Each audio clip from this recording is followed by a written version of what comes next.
Saudara, selamat malam. Anda kembali menyaksikan Indonesia Bicara bersama saya, Imam Priyono. Pada malam hari ini kami tidak mengundang satupun narasumber ke Studio 4 dan kami berharap malam hari ini kami bisa menghubungi beberapa narasumber dari kediaman masing-masing atau dari lokasi tertentu yang saat ini mereka berada. Karena kami juga terus meningkatkan kewaspadaan dan kami berharap kita semua sebagai bangsa bisa menang melawan COVID-19.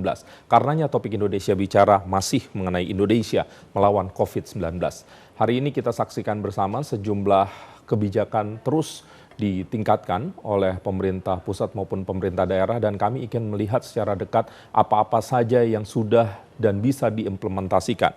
Pada waktu-waktu ke depan di sejumlah segmen di depan kami akan menghadirkan beberapa narasumber, diantaranya adalah Gubernur Provinsi Jawa Tengah, Pak Ganjar Pranowo. Kemudian kami akan mengundang Bapak Firman Kurniawan, pengamat komunikasi digital. Kemudian kami juga akan mengulas beberapa hal yang berkaitan dengan tenaga kerja kita. Tentu selain dampak ekonomi, ada juga dampak sosial dan juga beberapa dampak ikutan yang mungkin saja terjadi. Kami berharap dari waktu ke waktu kita semua bisa terus meningkatkan kewaspadaan pada satu sisi, pada sisi yang lain kita semoga bisa mereduksi ekses-ekses yang mungkin timbul apabila kondisi saat ini terus memburuk misalnya atau menuju ke suasana yang lebih sulit. Kami akan mencoba kembali menghubungi narasumber pertama kami, Pak Ganjar Pranowo di Jawa Tengah. Apakah sudah bisa terhubung, teman-teman?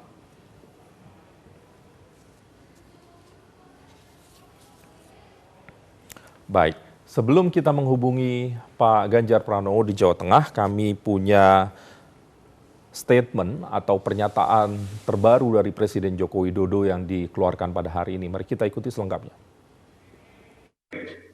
Dalam menjalankan kebijakan pembatasan sosial berskala besar, saya minta agar segera disiapkan aturan pelaksanaannya yang lebih jelas sebagai panduan-panduan untuk provinsi, kabupaten, dan kota sehingga mereka bisa kerja. Dan saya ingatkan kebijakan kekarantinaan kesehatan termasuk karantina wilayah adalah kewenangan pemerintah pusat, bukan kewenangan pemerintah daerah.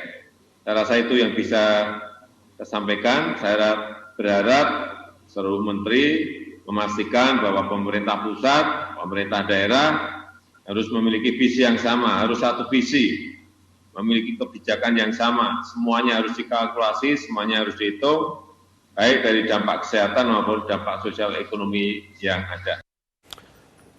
Itu tadi pernyataan dari Presiden Joko Widodo, memang untuk menghadapi COVID-19 kita semua elemen bangsa harus bahu-membahu, bekerja sama, gotong royong untuk memastikan bahwa kita sebagai bangsa bisa keluar bersama-sama menghadapi COVID-19. Langsung saya akan menuju ke Jawa Tengah, kita langsung sapa Pak Ganjar Pranowo di Jawa Tengah. Pak Ganjar, selamat malam. Ya, selamat malam. Apa kabar, Pak? Ya, alhamdulillah sehat. Alhamdulillah, baik. Sudah siap mendengarkan curhat dari kami, Pak? Silakan. Baik. Pak Ganjar, kami ingin mengupdate situasi terkini. Alhamdulillah dari hari ke hari, langkah tindak dari pemerintah pusat maupun pemerintah daerah semakin konkret. Beberapa hal sudah diterapkan dan kami ingin mengupdate di Jawa Tengah sendiri apa yang sudah terimplementasi per hari ini, per sore ini, dan apa yang akan terjadi ke depan. Karena tentu detailnya begitu banyak, publik perlu tahu detail-detail tersebut. Pak Ganjar, silakan. Ya, Mas Imam dan seluruh pemirsa TVRI. Yang pertama, kita sudah mencoba melakukan modeling. Modeling ini untuk melihat kira-kira seperti apa pertumbuhan. Mereka yang positif, mereka yang ODP, terus kemudian berapa yang sembuh. Sudah ada 2 orang yang sembuh, tentu ini menggembirakan dan membuat semangat. Lalu bagaimana kita menyelesaikan persoalan pada 2 hal. Yang pertama adalah sisi kesehatannya, yang kedua dari sisi ekonominya. Nah, dari sisi kesehatan ini diturunkan sampai apa yang diperintahkan oleh Pak Presiden agar ada social distancing, physical distancing, yaitu kita lakukan. Artinya preventif promotifnya kita lakukan, masyarakat terus saja kita ajak, kita edukasi agar mereka semuanya selalu paham pada soal-soal yang kira-kira akan membahayakan diri dan keluarganya. Dengan tidak terlalu dekat jaraknya, terus kemudian dia menggunakan masker seandainya dia batuk dan seterusnya. Nah, di beberapa daerah itu kita sudah dorong, kita gerakkan teman-teman Kades, RT, RW. Meskipun Mas ada beberapa yang agak lebih begitu. Kenapa agak lebih? Terus kemudian semua pintu-pintu masuk di desa ditutup, terus kemudian mereka pokoknya siapapun nggak boleh masuk. Nah, ini yang perlu kita perbaiki. Tetap aja boleh masuk, tapi dijaga. Terus kita sudah mulai menghitung ada berapa warung, ada berapa toko ya, yang masyarakat mesti kita jelaskan untuk mau diatur bagaimana cara berjualannya. Sehingga ini akan bisa membantu nantinya kelancaran mereka memenuhi kebutuhan setiap hari. Nah, di sisi promotifnya masyarakat terus kita ajak berolahraga, mereka yang tetap di rumah ya makan yang sehat, yang bergizi, kena matahari, ini terus saja kita dengungkan dan alhamdulillah grafiknya membaik. Tiap pagi kalau saya coba berkeliling, saya naik sepeda, ketemu mereka lagi senam, lagi olahraga, itu menurut saya sesuatu yang cukup bagus begitu ya. Nah, di sisi kuratifnya adalah yang ada di rumah sakit, terus kita berbenah, alhamdulillah bantuan alat pelindung diri dari pemerintah mulai ada, terus kemudian rapid test mulai berjalan begitu, terus kita nyiapin rumah sakit baru dengan kamar baru yang nanti coba kita dorong. Namun demikian, satu, sebelum saya sesi ini saya akhiri, saya hanya mengingatkan kita jangan latah dengan penyemprotan, apalagi penyemprotan ini rata-rata menggunakan disinfektan, karbol begitu ya, pemutih begitu ya, dan ini kadang-kadang kandungannya tidak ada yang ngontrol, disemprotkan pada orang, ini berbahaya untuk paru-paru kalau terhisap begitu, maka lebih baik dilap saja. Memang secara psikologis kalau disemprot airnya banyak itu menyenangkan, ganti air sabun biasa saja, sehingga akan lebih tidak mengganggu nanti untuk kesehatan, termasuk di tempat rumah ibadah, tempat yang dipakai sering nongkrong atau yang sering dipegang, angkutan umum, tempat yang ramai. Nah, yang seperti ini mesti dijelaskan pada masyarakat. Perkembangan hari ini kira-kira seperti itu. Hari ini Presiden Jokowi kembali menekankan apapun namanya, misalnya sebagian masyarakat tetap menyederhanakan dengan kalimat lockdown, tetapi sekarang ada diksi baru yaitu pembatasan sosial berskala besar dengan kekarantinaan kesehatan. Jawa Tengah apakah akan masuk segera ke tahap tersebut atau masih merasa social distancing atau physical distancing dianggap cukup untuk menahan COVID-19? Sebenarnya yang saya ceritakan di desa itu lebih masif lagi, karena di desa mereka sudah melakukan sebuah proses karantina, menjaga desanya sendiri. Sekarang mereka mencatat kok kawan-kawan atau saudara-saudara yang masuk desa siapa saja, terus kemudian yang keluar siapa saja, mereka kita minta untuk mencatat dan sebagainya, itu sudah dilakukan. Maka kalau dikuncinya di level lebih kecil lagi, ini akan bisa mengamankan insya Allah. Jadi sebenarnya kita sudah sampai masuk ke wilayah itu. Kalau yang sifatnya lebih terbuka lagi tidak bisa kita. Ketaatan masyarakat kan tidak terlalu tinggi. Ini mohon maaf ini ya. Mudah-mudahan masyarakat mendengarkan semua obrolannya ini. Jadi kalau kita minta untuk di rumah atau pergerakannya bisa dibatasi, maka akan bisa disampaikan kepada yang lain untuk tidak masuk dalam atau membuat kerumunan begitu. Tapi kalau pengetatan dalam skala provinsi, apakah itu mungkin dilakukan dan akan dilakukan? Misalnya lockdown dalam tanda petik skala provinsi, Pak Ganjar. Enggak, ini yang orang suka kalimat lockdown ini aja pada bingung kok. Kenapa saya sampaikan seperti itu? Lockdown itu nggak mudah loh ya. Kalau lockdown itu Anda bicaranya semua di rumah, transportasi berhenti, layanan publik berhenti, terus siapa yang mengurus logistiknya? Memang yang terjadi di India langsung beres dengan statement lockdown saja. Iya, iya. Ya, kami punya pengalaman umpama kawan-kawan di Kota Tegal kemarin karena mungkin pengetahuannya sampai di tingkat media Iya. tidak mendalami atau belum mendalami lebih khusus, di Kota Tegal menggunakan kalimat kita melockdown gitu kan. Terus saya tanya ini lockdownnya apa gitu kan. Ternyata pembatasan gerak. Dan ternyata jalur-jalur yang ada di dalam kota ditutup. Nggak apa-apa.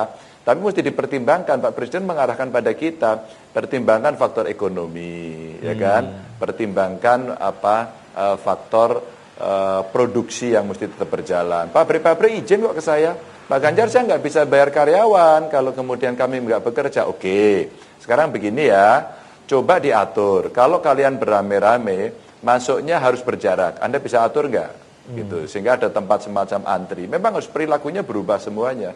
Duduknya mungkin harus bergeser. Anda mesti lakukan checking tiap hari, kasih mereka masker semuanya, sehingga tetap aja ya masih bekerja tapi dengan catatan-catatan atau restriksi-restriksi, pembatasan-pembatasan yang memang mesti ditambah, sehingga sebenarnya kita masih tetap kuat melakukan itu gitu. Baik, Pak Ganjar, kalau memang pilihan tersebut yang diambil, misalnya di ruang yang lain, seperti di beberapa negara juga tidak melockdown, tetapi secara masif melakukan tes, secara masif men-tracing yang sakit di sebagian ada yang di rumah, sebagian ada yang di ruang rumah sakit karena membutuhkan perawatan khusus. Di sisi itu, sudah sejauh mana Jawa Tengah? Berapa banyak yang sudah diperiksa? Kondisinya seperti apa? Monggo Pak Ganjar. Ini pertanyaan bagus sekali, sehingga sebenarnya penyakitnya ini kan nggak kenal pemerintahan kan? Betul. Dia akan nyebrang seenaknya sendiri kan? Nggak ngecek KTP ya Pak? Maka kalau kita melihat sumbernya, kemarin epicentrumnya nggak ngecek KTP, betul. Mereka kan sebenarnya ketika nempel ke orang itu kan epicentrumnya ketahuan kan? Ada klaster Bogor, terus kemudian dari Jakarta, beberapa dari luar negeri begitu kan? Terus kemudian tersebar kemana-mana. Nah kalau kita melihat seperti itu, kita melakukan tracing. Oh siapa ketemu siapa dan lain sebagainya. Maka saya bacakan saja, sudah ada 8.282 yang masuk catatan kita ODP. Ini yang kita prioritaskan, setidaknya dalam waktu 4 hari ini mereka kita lakukan tes dengan rapid test itu. Ini prioritasnya yang ada di sini dulu. Kemarin kami mengusulkan kepada pemerintah, karena tadi juga ada rakor dengan Presiden, rapat terbatas, kita diikutkan tadi, kita usulkan agar alat-alat ini bisa diimpor sendiri, sudah disetujui. Terus kemudian yang kedua, kami usul agar rumah sakit bisa membeli sendiri, agar kemudian masyarakat juga bisa melakukan semacam tes sendiri. Mau kan? Masyarakat kan mau berbayar gitu kan. Ini butuh regulasi saja, tinggal dipilihkan tes kitnya yang mana yang direkomendasi oleh kementerian, sehingga nanti bisa lebih pas lah begitu. Sehingga sebenarnya cerita karantinanya nggak harus satu provinsi, nggak harus satu kota, karena tracing kita bagus. Dengan tracing yang bagus, maka ini akan bisa kita ketahui, oh daerah ini ada orang yang kena, terus kemudian dia berhubungan dengan orang sekitarnya seperti ini. Maka desanya saja Mas, desa terus kemudian antar desa, udah di situ aja gitu. Sehingga tidak harus semua, maka saya buatkan peta di Jawa Tengah ini. Tapi masih untuk kebutuhan internal kami. Kita buatkan peta, di mana titik-titiknya kita kasih warna, yang merah itu pernah ada yang ada di situ. Maka masyarakat gak usah panik, Anda mesti peduli bahwa di sekitar Anda ini pernah ada orang yang kena. Maka apa? Jaga kesehatan. Maka mari kemudian kita bersihkan tempat semuanya. Maka mari kita kurangi berhubungan dengan orang lain, yaitu physical distancing kan. Nah dengan cara itu ini pencegahan yang paling baik. Nah sementara kami mulai menghitung, mulai menganggarkan dengan cepat, terus kemudian komunikasi dengan DPRD, alhamdulillah DPRD-nya mendukung, sehingga yang kemarin dari rumah sakit mengusulkan 100 miliar sekian, setelah saya hitung dari aspek sosial, kesehatan, ekonomi, maka kami nggak cukup kalau segitu, maka naik menjadi 1,4 triliun, gitu kan. Ini kita siapkan. Sekarang anggaran sudah standby, kita mulai belanjakan dengan cepat. Sehingga kalau kita menjawab sejauh mana tracingnya, sebenarnya kita relatif bagus. Nah kita butuhkan sekarang bantuan masyarakat. angkat tangan saja siapa yang pernah berhubungan dan seterusnya. Ini seperti yang terjadi kemarin di Pati juga seperti itu. Maka pasarnya langsung geger gitu kan. Nah pemerintah mulai kemudian peduli, masyarakatnya peduli dengan cara dia marah-marah Mas. Gimana Pak Ganjar? Ini kemarin kan kita bertemu dengan almarhum di sini. Pemerintah harus cepat. Nah sekarang mulai aware kan mereka. Mereka mulai peduli kan. Kalau kemarin-kemarin kan nggak mau.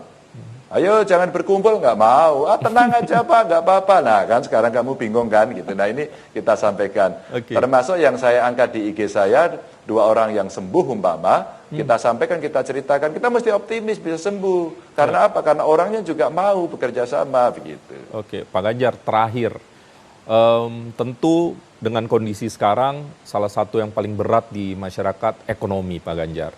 Apalagi yang bekerja harian, pendapatannya juga harian. Kapan kira-kira pemerintah daerah khususnya di Jawa Tengah misalnya akan menggelontorkan bantuan terkait dengan hal ini?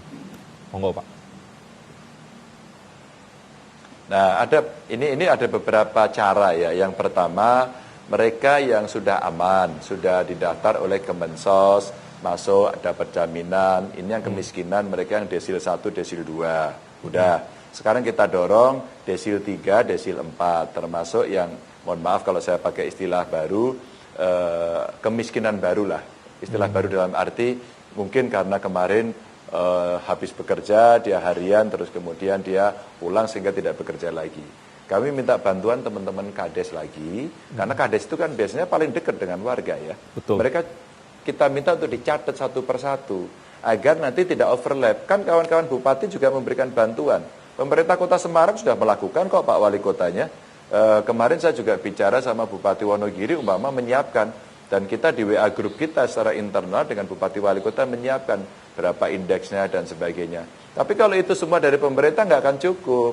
Spirit kita di bawah secara sosiologis, kultural kita itu gotong royongnya kuat. Betul. Artinya apa kalau di desa versi Soimah yang WA vlognya bagus itu saya sampaikan. Kalau kita di rumah biasa, di desa dulu kayak kami ya makan nasi pakai garam, makan nasi pakai kecap sama bawang merah, atau makan nasi pakai sambal saja gitu.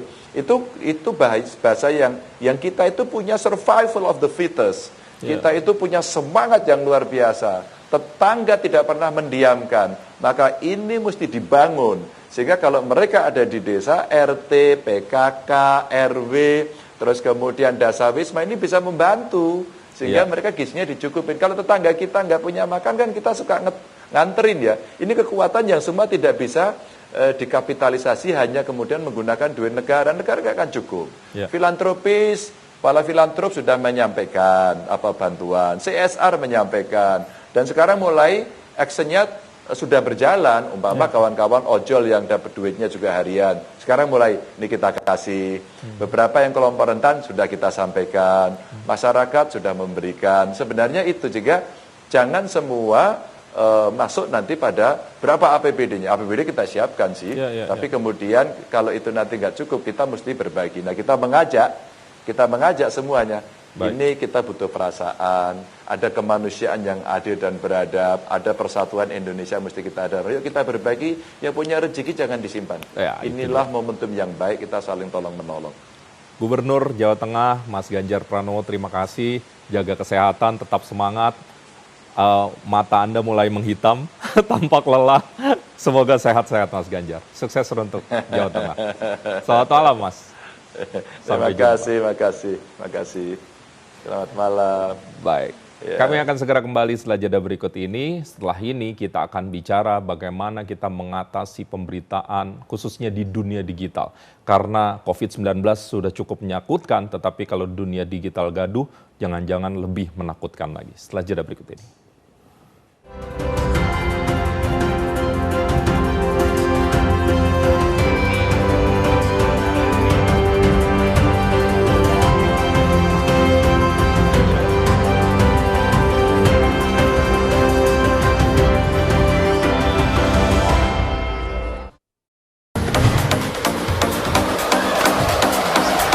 Momen penting event olahraga internasional yang mungkin Anda lewatkan. Kami hadirkan kembali dalam replay olahraga. Senin sampai Jumat, pukul 22.30 waktu Indonesia Barat. Sabtu dan Minggu, pukul 22 waktu Indonesia Barat.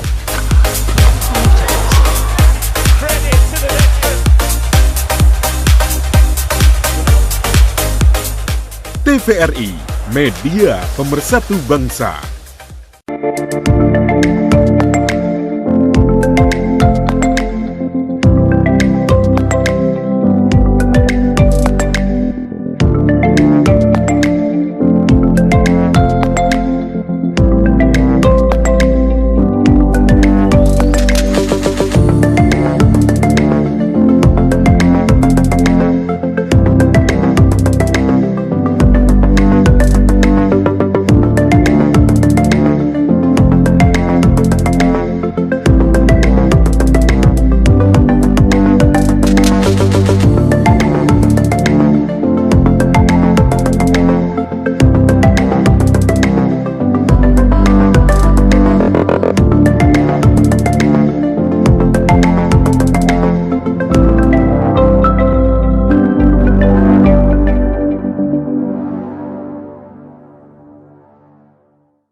Terima kasih Anda masih bersama kami di Indonesia Bicara, topiknya masih Indonesia melawan COVID-19. Kita sekarang akan bicara soal komunikasi di dunia digital. Ada soal hoax, ada soal sekarang banyak banget istilah yang cukup sulit karena dari ke hari kita ketambahan istilah.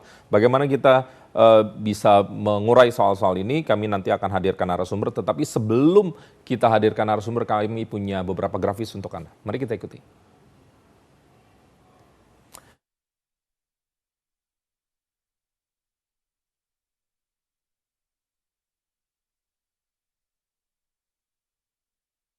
Terus 12 Maretnya 196, 16 Maret 232, 17 Maret 242, 23 Maretnya 305. Ini tidak sederhana memang karena sekarang memang eranya media, utamanya di media sosial, siapapun punya sifat yang setara di sana, sehingga memang ini yang sedang kita hadapi selain COVID-19. Ada lagi kasus berita hoax terkait virus corona yang ditindak per 29 Maret 2020. 51 kasus. Padahal tadi banyak sekali ya, jumlahnya meningkat dari hari ke hari, tetapi yang ditindak 51 kasus berita hoax. Platform sebaran hoax menurut Mavindo. Facebook 40%, WhatsApp 20%, Twitter 10%. Jadi paling banyak sebaran hoax, sementara kalau menurut data ini di Facebook tadi. Hukuman penyebar hoax, nah ini sebenarnya cukup serius. Ada pasal 28 ayat 1 Undang-Undang Informasi dan Transaksi Elektronik atau Undang-Undang ITE. Kurang lebih isinya setiap orang dengan sengaja dan tanpa hak menyebarkan berita bohong dan menyesatkan yang mengakibatkan kerugian konsumen dalam transaksi elektronik.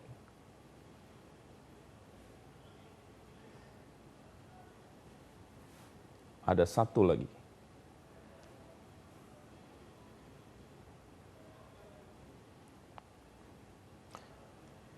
Ancaman pidananya berdasarkan pasal 45A ayat 1 Undang-Undang 19 2016. Pidana penjara paling lama 6 tahun dan atau denda paling banyak 1 miliar rupiah. Besar sekali.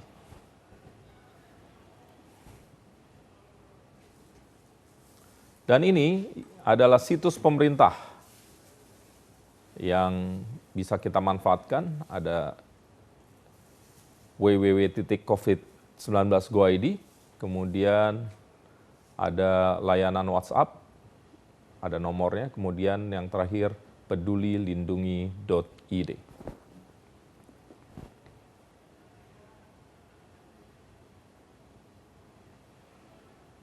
Selanjutnya kita langsung menuju ke Pak Firman Kurniawan, pengamat budaya dan komunikasi digital. Pak Firman, selamat malam.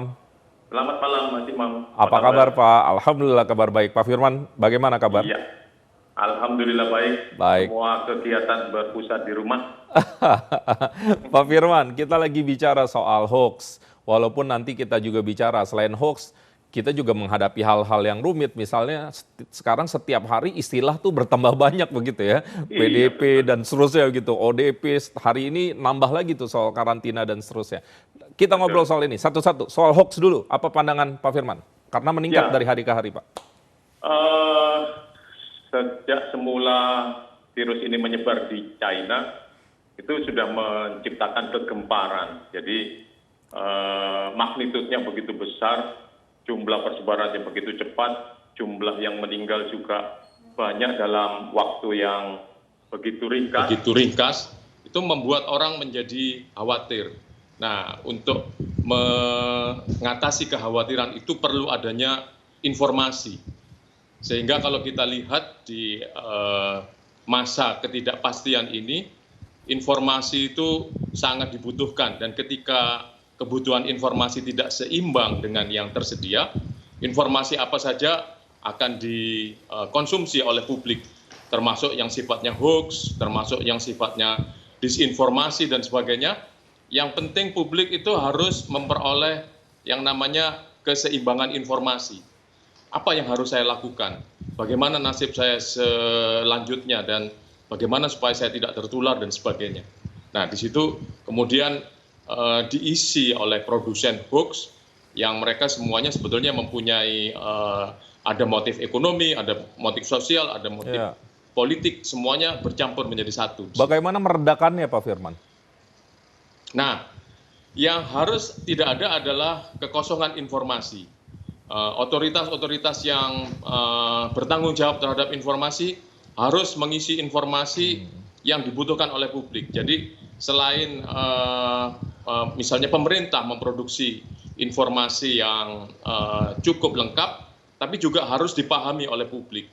Jadi kalau selama ini kritik saya adalah sering penanganan hoax, penanganan COVID-19 ini lebih berperspektif Jakarta, bahasa elit, seperti tadi yang Mas Imam sampaikan, ODP, PDP, lockdown, karantina, dan sebagainya, yang kemudian ketika itu dihubungkan dengan problem masyarakat, itu bukan problem saya, itu problem yang nun jauh di sana, ada di ibu kota, ada di masyarakat perkotaan, dan sebagainya.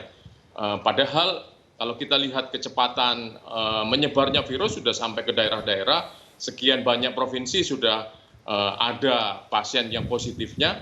Nah, di sini butuh kecepatan sebetulnya untuk mengisi kebutuhan informasi tersebut. Jadi promotif preventif itu bagaimana caranya? Kalau saya mengusulkan komunitas itu juga ikut bergerak membantu pemerintah memproduksi informasi-informasi yang sesuai dengan kemampuan atau kapasitas komunitasnya untuk mencerna informasi. Iya, Pak Firman, jadi promotif dan preventif yang harusnya sekarang ada di depan itu semakin sulit karena memang kita dalam tanda petik sejauh ini belum berhasil untuk membuat sebuah komunikasi publik yang mudah dicerna. Mungkin itu juga ya Pak Firman ya? Bisa jadi seperti itu. Kalau saya lihat mungkin malah sense of crisis-nya publik itu belum terbentuk. Jadi kalau tadi ada keluhan penyebarannya sudah begitu luas tapi masyarakat masih belum mau bersedia tinggal di rumah, masih hanya sekelompok masyarakat tertentu saja yang patuh work from home, kemudian school from home dan sebagainya. Buat masyarakat-masyarakat yang bukan hanya terjepit ekonominya, tetapi masyarakat yang tidak tersentuh secara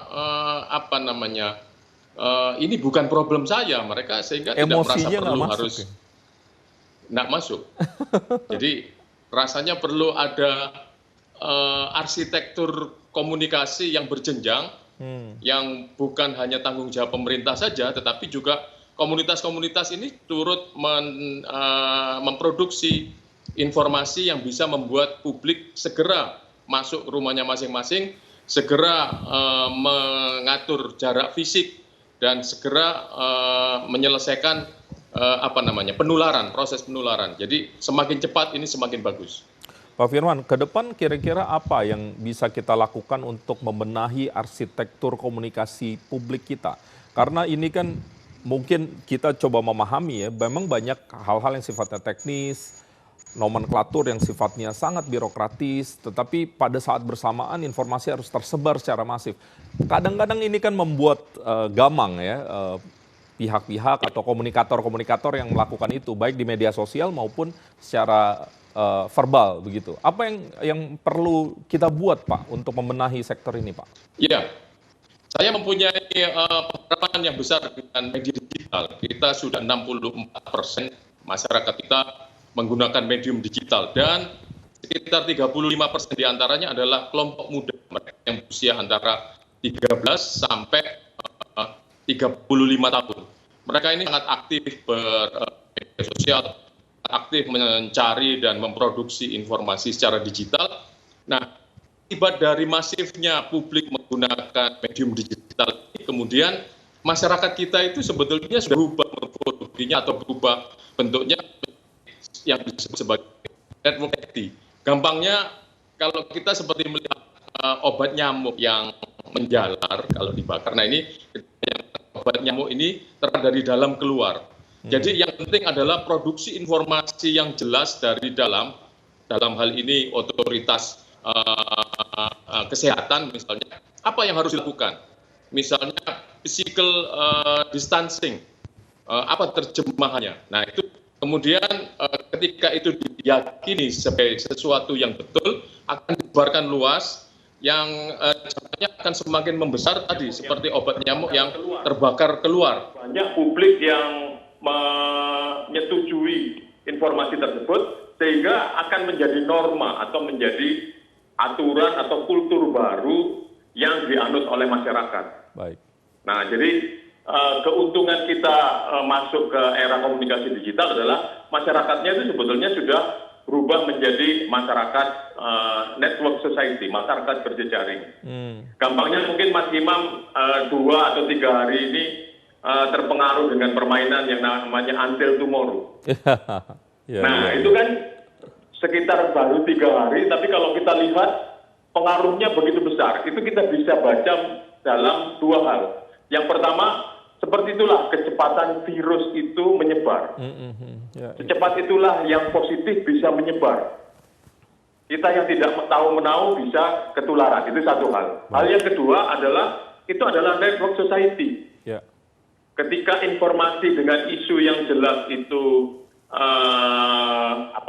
diberi umpan informasi yang jelas, maka dengan segera akan menular ke masyarakat yang berikutnya sampai menjadi sebuah tadi yang saya sebut sebagai norma. Baik, Pak Firman, terima kasih sudah memberikan waktunya di TVRI pada malam hari ini. Semoga didengarkan para pihak, kita bisa terus menata dunia digital kita dengan lebih nyaman, komunikasi dengan lebih baik. Pak Firman, terima kasih. Selamat malam, Pak. Selamat malam, Mas Imam. Kami akan segera kembali setelah jeda berikut ini. Tetaplah bersama kami.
dipersembahkan oleh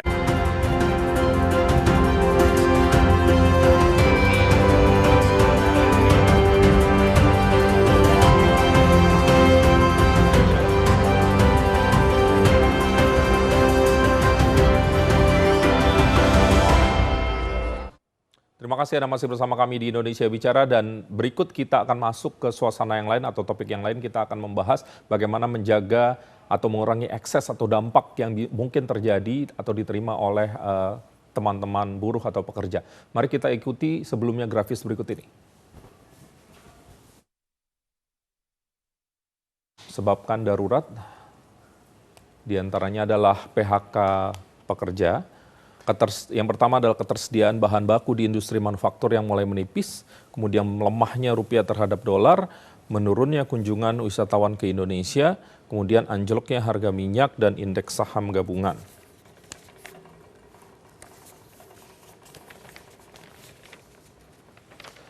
Ini adalah beberapa tuntutan dari KSPI kepada pemerintah menindak tegas perusahaan swasta dan transportasi online yang tidak meliburkan pekerja swasta dalam jangka waktu tertentu. Kedua, Menteri Keuangan, Bank Indonesia, dan Otoritas Jasa Keuangan diminta segera untuk bisa mengendalikan kebijakan fiskal dan moneter. Selanjutnya, pemerintah segera membuat regulasi berupa kemudahan impor bahan baku, khususnya untuk industri padat karya, memberikan bantuan Indonesia, KSPI. Bang Said Iqbal, selamat malam. Selamat malam, Mas Imam. Assalamualaikum. Waalaikumsalam warahmatullahi wabarakatuh. Bang Said, terima kasih sudah bergabung bersama kami di TVRI. Bang Said, langsung saja. Ya, kondisinya memang tidak mudah. Untuk buruh, apa yang menurut Bang Said paling mendesak untuk dibantu? Bang Said. Ada 3 poin besar ya yang akan menjadi dampak buat buruh berkenaan dengan pandemi corona ini. Satu, tentang kesehatan buruh yang terancam nyawanya dengan pandemi corona. 2, tentang daya beli buruh yang harus dijaga, yaitu pembayaran upah penuh 100% dan pemberian THR 100% selama diliburkan, kalau itu memang akan diliburkan. Yang ketiga adalah darurat PHK yang mengancam dalam hitungan KSPI bisa puluhan ribu dalam 2 bulan ke depan, bahkan tidak menutup kemungkinan ratusan ribu kalau pandemi corona ini akan panjang terjadi. Nah, oleh karena itu dalam kesempatan ini kami ingin mendukung program pemerintah yang disampaikan oleh Presiden Jokowi yang menyatakan perlunya physical distancing atau social distancing, yaitu menjaga jarak, menghindari kerumunan banyak orang. Dan bahkan Presiden tadi sudah menyampaikan yang terbaru, yaitu memperluas skala agar pengawasan kerumunan-kerumunan atau kontak fisik orang akan diperluas skalanya dan bahkan akan dilakukan kontrol yang ketat. Kita mendukung itu. Nah, yang jadi persoalan di teman-teman buruh adalah sekarang ini buruh tetap bekerja. Memang sektor pariwisata sudah diliburkan ya, memang jauh-jauh hari karena memang kunjungan wisatawan pun berkurang ya, semenjak corona mulai berjangkit di seluruh dunia termasuk Indonesia. Tapi di industri manufaktur, baik labor intensif maupun padat karya maupun capital intensif padat modal, itu belum ada satupun yang diliburkan, kecuali beberapa perusahaan yang mengambil inisiatif. Tapi secara kebijakan nasional belum ada yang diliburkan. Kita bisa bayangkan, buruh itu berangkat kerja jamnya sama di seluruh Indonesia. Ada yang jam 7, ada yang jam 8. Pulangnya sama. Ada yang jam 4, ada yang jam 5 sore. Kemudian bertemu di pabrik dalam skala yang sama. Satu pabrik ada yang 1.000 orang, 500 orang. Bahkan ada satu perusahaan tekstil yang 40.000 orang, 30.000 orang. Perusahaan otomotif 10.000 orang, 3.000 orang. Di kantin yang sama, di tempat masjid yang sama. Bayangkan, tidak mungkin melakukan physical distancing dengan menjaga jarak dalam jumlah yang begitu besar. Dan ini perlu diliburkan, termasuk adalah para anggota buruh ataupun para pekerja buruh yang bekerja di transportasi online, ojek online. Itu harus benar-benar diperhatikan. Mereka bertaruh nyawa itu untuk tetap mencari sesuap nasi rezeki tapi tidak ada perlindungan sama sekali dari pemilik Gojek atau Grab ataupun transportasi online lainnya maupun dari pemerintah. Begitu pula anggota kami KSPI yang berada di Serikat Pekerja Farmasi dan Kesehatan, di rumah sakit, di apotek-apotek. Mereka saat ini berjibaku tanpa perlindungan untuk bagaimana memastikan keselamatan mereka terjaga. Ya. Nah, itu yang persoalan paling utama sekarang ini. Nah, oleh karena itu, kami menginginkan pemerintah melalui kesempatan acara TVRI ini, mohon kiranya dengan segala hormat Bapak Presiden Joko Widodo dan segala jajaran pemerintah, selamatkan nyawa buruh dari pandemi corona dengan cara menjalankan apa yang diinstruksikan oleh Presiden dan pemerintah, yaitu physical distancing, menjaga jarak. Memang beberapa perusahaan sudah ada yang menyediakan hand sanitizer, masker, ya, tapi itu inisiatif sendiri, tapi tidak diliburkan. Kami minta diliburkan. Nah, memang agak sulit kalau meliburkan seluruhnya serentak libur, itu juga akan mengganggu ekonomi. Kami paham. Oleh karena itu kami memberikan empati. Yang kami maksud diliburkan di sini adalah kita mulai dengan digilir. Misal minggu pertama shift 1 masuk, shift 2 libur. Minggu kedua shift 2 masuk, shift 1 libur. Terus bergilir. Kan setengah jumlah buruh di seluruh Indonesia berkurang pasti. Baik. Maka akan terjadi physical distancing. Kira-kira gitu, Mas. Baik. Mas Said, saya ingin berbagi layar. Bersama kami juga sudah ada Mbak Anis Hidayah. Mbak Anis, selamat malam. Selamat malam, Mas. Baik, Mbak Anis, bersama kami juga ada Bang Said Iqbal di sisi yang lain. Kami sedang membahas bagaimana perspektif teman-teman buruh khususnya untuk melihat kondisi terkini. Tadi Bang Said menyampaikan beberapa prioritas, diantaranya soal PHK, jangan sampai ada PHK besar, tapi yang paling urgent saya rasa itu meliburkan para buruh agar terjaga keselamatannya, karena sesuai juga dengan visi kita social distancing atau menjaga jarak. Kalau Mbak Anis seperti apa, Mbak? Iya, menurut data dari pekerja migran 9 Maret yang dipulangkan dari berbagai negara, terutama dari 10 negara besar, Malaysia, Hong Kong, Taiwan, Singapura, Korea Selatan, Jepang, dan lain-lain.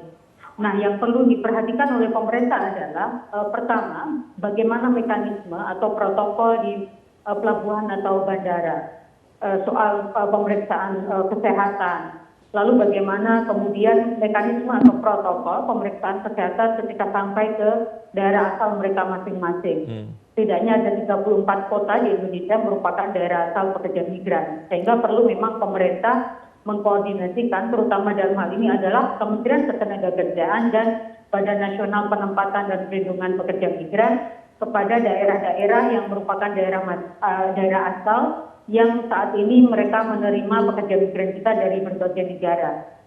Mekanisme isolasi mandirinya seperti apa, jika tidak mampu isolasi mandiri seperti apa gitu. Jadi yang pertama soal isu kesehatan. Yang kedua adalah tentu juga relate dengan isu yang disampaikan Bang Iqbal tadi, potensi pekerja migran di PHK. Tidak banyak dari mereka yang pulang ini karena habis kontrak, tetapi mereka hanya pulang karena cuti atau karena corona. Bagaimana kemudian ketika nanti mereka berujung pada kehilangan pekerjaan gitu ya, karena di negara itu juga ada corona, di Indonesia juga masih ada corona gitu. Ini juga perlu dipikirkan bagaimana masa depan mereka. Bagian besar pekerja migran kita adalah tulang punggung ekonomi keluarga gitu.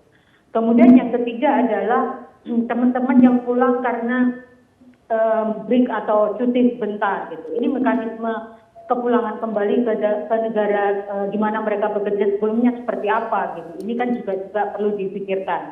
Dan yang terakhir adalah soal stigma, ini yang selalu kami ingin sampaikan. Jangan sampai kemudian di saat kita naik secara statistik warga negara Indonesia yang positif corona, kemudian bersamaan dengan hadirnya pekerja migran kita dari berbagai negara, kemudian nanti muncul stigma bahwa ini juga ada kontribusi dari teman-teman pekerja migran. Padahal di Indonesia sendiri ini sudah menjadi wabah atau pandemi gitu. Jadi ini yang perlu diantisipasi oleh pemerintah gitu. Mbak Anies, satu lagi terakhir. Kami mendapatkan informasi teman-teman yang bekerja di Malaysia yang sekarang juga kondisi Malaysia bisa dibilang lockdown begitu. Ya. Ada sebagian yang kekhawatirannya adalah bahkan untuk kebutuhan pokok tidak tercukupi. Mereka kebingungan. Ada laporan soal ini, Mbak Anies? Betul. Migran Malaysia sudah memantau situasi ini dan kami banyak sekali dapat pengaduan situasi teman-teman yang tidak berdokumen di Malaysia itu kan setidaknya lebih dari 1 juta gitu. Mereka yang ada di Malaysia tidak berdokumen dan dalam situasi lockdown itu tidak ada subsidi kebutuhan sehari-hari dari pemerintah setempat gitu. Sehingga ini juga yang perlu dipikirkan oleh pemerintah Indonesia bagaimana membangun komunikasi dengan negara tujuan terutama Malaysia untuk bagaimana memberikan perhatian kepada tidak hanya pekerja migran dari Indonesia, saya kira pekerja migran dari negara lain dan juga warga negara Malaysia sendiri gitu. Dalam situasi lockdown agar diperhatikan kebutuhan mereka sehari-hari. Baik, Bang Iqbal, terakhir apa harapan yang lain yang mungkin ingin disampaikan pada kesempatan kali ini, Bang Iqbal? 2 hal lagi yang kami sampaikan selain masalah kesehatan dengan cara meliburkan bergilir adalah tentang daya beli buruh harus dijaga. Yaitu ketika dia diliburkan bergilir, upahnya tetap dibayar penuh. Dan jangan THR dibayar 50%. Dan kita nanti mendekati lebaran, mendekati bulan puasa, harga-harga bahan sembako dan kebutuhan buruh meningkat. Saat bersamaan, daya belinya akan diturunkan. Kalau dia diturunkan, maka konsumsi turun, makin anjlok. Pertumbuhan ekonomi ketika investasi juga anjlok. Kan pada saat diliburkan, memindahkan, biaya energi perusahaan kan turun, biaya listrik turun, biaya transportasi dulu turun. Nah, biaya-biaya yang turun ini dikonversikan untuk membayar biaya buruh dalam bentuk upah tetap dibayar 100% ketika diliburkan. Begitu pula THR dibayar 100%, tidak boleh 50%. Itu yang kedua, menjaga daya beli. Yang ketiga tadi, yang Mas Imam sebut yaitu darurat PHK. Informasi yang kami dapat, sekarang perusahaan sudah memanggil serikat buruh, anggota KSPI, misal PT Okamoto di Mojokerto, untuk berunding PHK. Sekarang sudah menjurus PHK.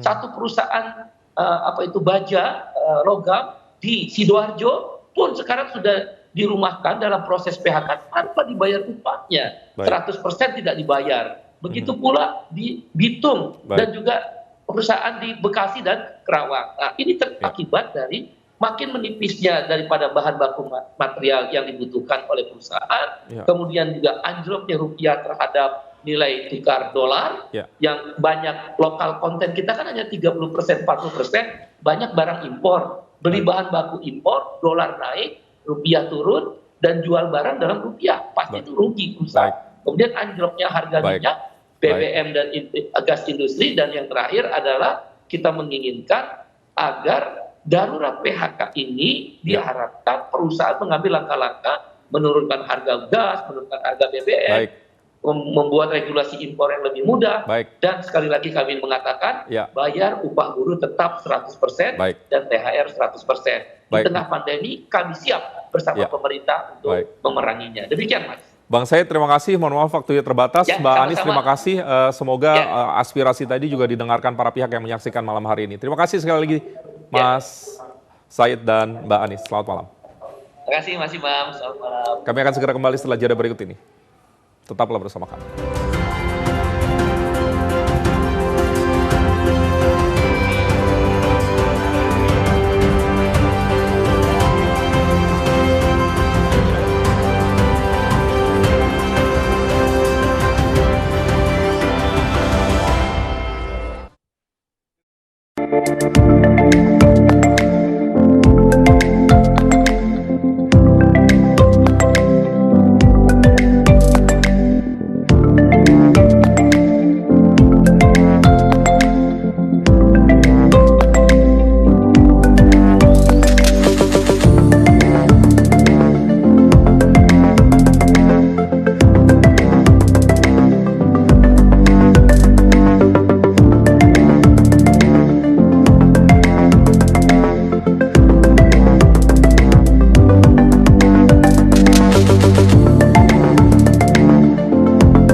dipersembahkan oleh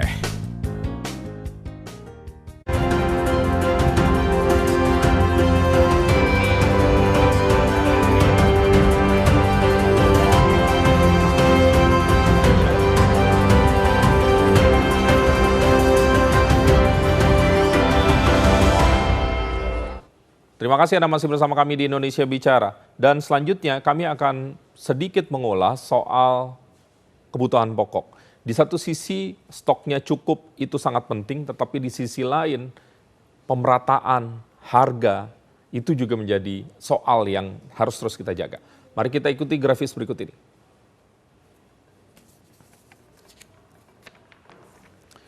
Ini indeks bulanan rumah tangga per Maret 2020. Ada beberapa data dari beberapa negara, diantaranya tentu ada Indonesia dan ada komparasinya dengan sejumlah negara-negara tetangga kita. Yang kita saksikan memang ada disparitas tetapi memang belum terlalu jauh atau belum terlalu besar.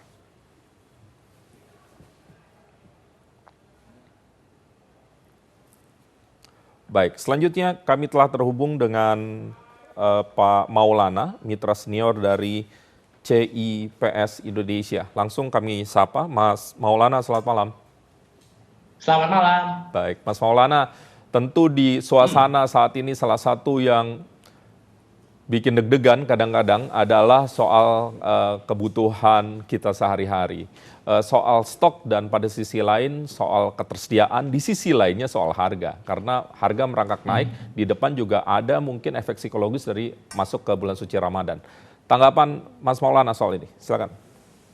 Iya, ada beberapa bahan pokok yang saya rasa kita sangat aman, seperti beras. Cadangan beras pemerintah itu data terakhir ada 1,5 juta ton. Selain itu ada 300.000 ton beras import yang siap masuk untuk menjadi penyangga. Itu tadi disebutkan data Bu RT. Memang data itu kita ambil tanggal 16, survei itu kita lakukan tanggal 16 dan 17 Maret yang lalu. Beras itu memang rata-rata naik sekarang dibanding bulan Februari sedikit. Sekarang itu harga beras di 12.800 per kilogram, di Februari itu 11.500. Jadi kenaikan harga beras itu kita lihat memang seharusnya tidak naik ya dengan stok yang ada di Bulog saat ini.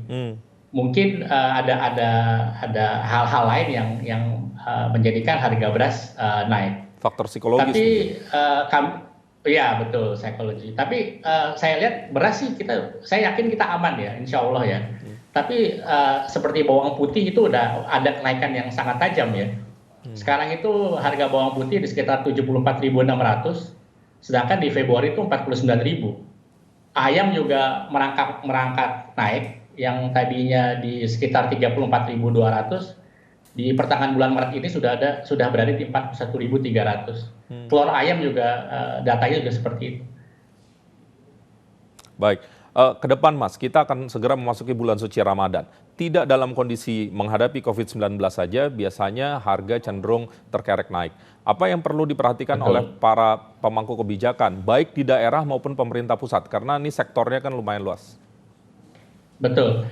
Jadi kalau menurut saya harus disiapkan supply-nya. Jadi rantai supply itu dari petani, dari peternak ke pedagang dan ke konsumen akhir itu harus dijaga. Dan ya kita kalau bisa kita selain memberdayakan petani dan peternak kita ya sekarang ini kita coba tingkatkan angka impor kita deh untuk menjaga supply di dalam negeri ini.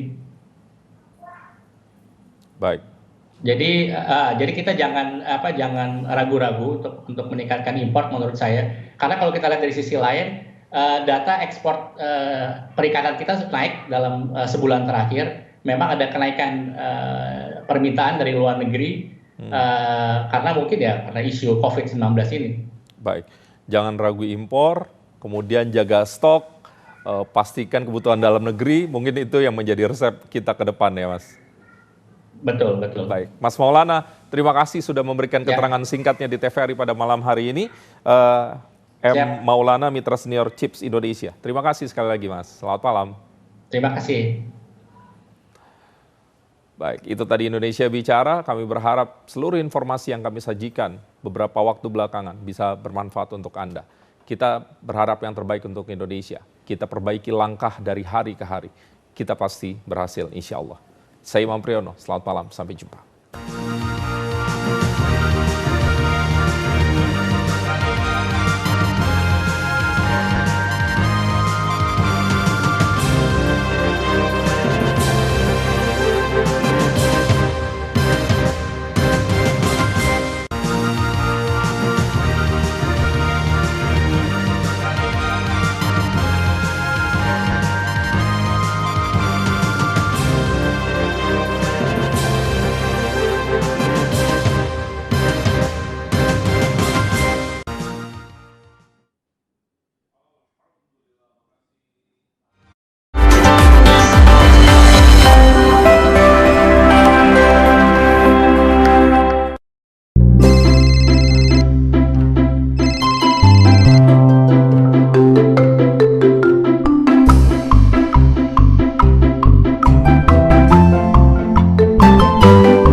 Dipersembahkan oleh